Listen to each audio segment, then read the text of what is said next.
We are so grateful to be supported by these community champions: Sales MD, Team Friday, Realist Lab, Kiana Patterson, Diego Chavez, Jer Boucher, Heather Ryder, Janine Sua, Lily Roca, and Steve Kernan. Hey, hello, and welcome back to another weekly visit with me here in the Stoppage Time. Between the end of our week and the beginning of our weekend, this is where you and I gather, we get together, we sit down, we hash it out. I share with you my thoughts and opinions on what's been on my mind this week as we navigate through the life of a business person, entrepreneur, and citizen in this world that we live in today. And yes, this week's episode title is a very intentional play on words by me. And yes, the reality is, here in the United States, we are fully operating under an authoritarian government at the federal level right now. Period. Full stop. End of sentence. You may have voted for this president, and I have friends, I know folks who did vote for this president, support his cabinet, nominations and policies. And you may not have believed that you were voting for authoritarianism. I get that. You may also tell yourself quietly that you didn't know that it was going to turn out this way. And maybe if you had, you would have voted differently. And that's where it starts to get fuzzy, because to that later bit, I will say, sorry, we all knew it was going to turn out this way. And if you didn't know it was going to turn out this way, then shame on you for either being woefully underprepared or very naive.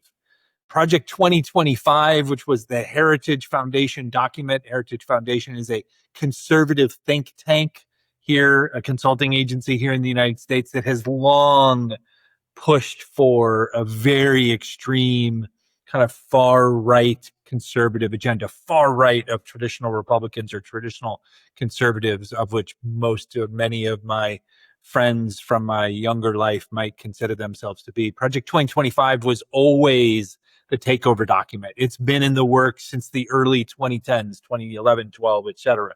This was the plan. This was in entrepreneurial terms, this was the business plan for how they would dismantle and attack the foundations that have made our country what it is over the last 250 years. This was always the business plan. And frankly, the current president of the United States was just their vessel to execute this planned takeover in a fair trade between their long-term play and agenda and his desire for short-term power, glory, and money. And that's where we are. But here's the thing. History shows us, and you know I love history because it is rooted in actual facts, stories that represent things that actually did happen, people that actually did make decisions, outcomes that actually resulted from those decisions, right? And history shows us that you can't turn back the clock. There is no making anything great again. You don't go back mythically to periods in time. Time does not repeat nor return. And here is why kind of my overwhelming feeling this week has been this: progress wins in the end. It always does. And so if you want to extrapolate that to political language and say that progressivism or progressive thoughts win in the end, sure, go ahead, have at it. The truth is the root word is progress, and progress always wins in the end. History repeatedly shows us in every era, every single time that an authoritarian pops up in any country at any time in history, he, and it's always a he and his government always comes to an end at some point. And in fact, history, again, not opinion, not conjecture, but factual history shows us that every time that it does come to an end for that authoritarian leader, it comes to a bad end for that authoritarian leader. And eventually, over time, that country that the leader tried to pillage, rape, steal from, ship the rights away of, eventually that country recovers itself. Eventually the rights that were stripped away are restored. Eventually those rights, in fact, oftentimes are expanded upon to more people in those countries. We're deep in the weeds of authoritarianism now. This week, 9 months, late September, 9 months into 2025, governmental attempts to influence peddle in the television industry against television networks and television station owners to silence comedians who say things that the president doesn't like. That was it. That was like the last straw in a series of bad choices and authoritarian moves that have been made, again, for most of this year. And it's unconstitutional, period. That's, again, not my opinion, not debatable. It's just historic fact. It's an assault on the First Amendment, period, and discussion. I was not surprised by this. I was surprised by the instance when it happened, but I was not surprised that it happened. I knew eventually this was going to happen. And you know why I knew eventually this was going to happen? Because this was all written, very clearly articulated in Project 2025, the document. I'm not surprised by any of it, or frankly, do I listen to most of it that gets bandied about, talked about, discussed, spewed into the mainstream media or the online media on a daily basis. I've come to know that that is all nonsense. I've come to know that it's lies. I've come to know and trust that the forces of progress, our courts, our local leaders, our state leaders, our innovators and entrepreneurial thinkers in leadership, and we, the people, are pushing back again and again and again.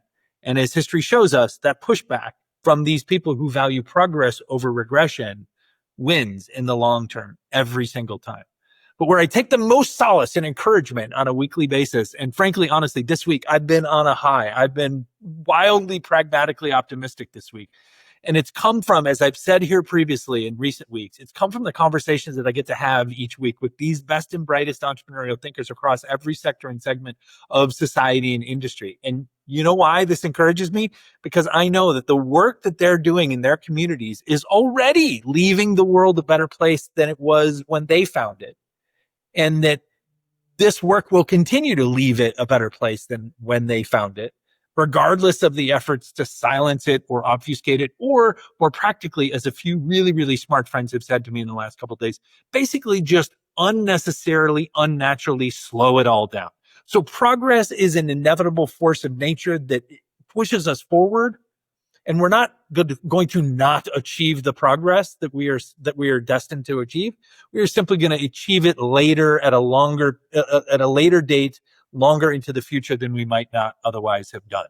I talked with a friend this morning who's roughly my age, a little bit older, and we talked about some of the things that probably now won't be made whole until maybe after our lifetimes.